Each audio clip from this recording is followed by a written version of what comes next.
بسم الله الرحمن الرحيم وإذا لقوا الذين آمنوا قالوا آمنا وإذا خلوا إلى شياطينهم قالوا إنا معكم إنما نحن مستهزئون وَإِذَا اور جب لَقُوا الَّذِينَ ملاقات کرتے ہیں الَّذِينَ آمَنُوا ان لوگوں سے جو ایمان لائے ہیں قالوا کہتے ہیں آمنا ہم بھی ایمان لائے ہمارا بھی ایمان ہے وَإِذَا اور جب خلوا تنہا ہوتے ہیں خلوا الی تنہائی میں جاتے ہیں خلو کے بعد الی کا جو لفظ استعمال فرمایا ہے نا یہاں عام طور پر خلو کے بعد الی کا لفظ آتا نہیں لیکن خلو کے بعد جب الی کا لفظ آئے تو اس کا مطلب ہے تنہا ہونا خلوت کا اختیار کرنا تنہائی کا اختیار کرنا تو جب یہ جاتے ہیں تنہائی میں کہاں پر جاتے ہیں الی شیاطینہم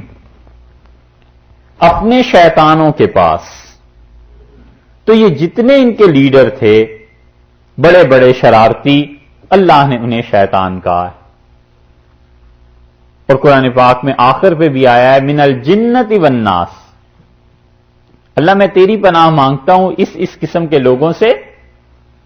اور ان شیطانوں سے اور ان میں جو جنات میں اور جو انسانوں میں ان سے بھی تیری پناہ چاہتا ہوں تو اس کا مطلب ہے جنات میں بھی شیاطین ہوا کرتے ہیں اور انسانوں میں بھی شیطان ہوا کرتے ہیں تو شیطان جو انسان جو شیطان نما ہوتا ہے شیطان صفت ہوتا ہے اللہ تعالی نے یہاں بتایا ہے کہ وہ ان کے پاس جاتے ہیں تو جو فساد کے جڑ ہیں ان کے سردار قالو یہ کہتے ہیں انا معکم ہم تمہارے ساتھ ہیں یعنی دین میں اور عقیدے میں ہم تمہارے ساتھ ہیں یہ نہیں ہے کہ جسمانی طور پر ہم تمہارے ساتھ ہیں مراد یہ ہے کہ ہمارا دین اور عقیدہ وہی ہے جو تمہارا عقیدہ ہے یہ ہو گیا نا نفاق اور منافقت کہ مسلمانوں کے ساتھ دعویٰ کیا تھا کہ آمنا ہم ایمان لائے اور ان کو کہتے ہیں ہم تمہارے ساتھ ہیں تو ساتھ ہونے کا مطلب صرف یہ نہیں ہے کیونکہ آپ دونوں کو ایک دوسرے کے مقابلے میں دیکھیں نا منافق تو تبھی بنے گا کہ ایمان کے مقابلے میں وہ وہاں جا کر کفر کرے وگرنہ جسمانی طور پر تو ویسے مسلمانوں کے ساتھ اٹھتے بیٹھتے تھے پھرتے تھے تو یہاں پر عقیدے کی مراد ہے کہ انا معکم ہم تمہارے ساتھ ہیں یعنی تمہارے دین میں تمہارے ساتھ ہیں انما بلا شبہ ہم نحن مستہزئون ہم تو استہزاء کرتے تھے مسلمانوں کا مذاق اڑاتے تھے یعنی ہم دل سے تھوڑے ہی مسلمان ہیں ہم تو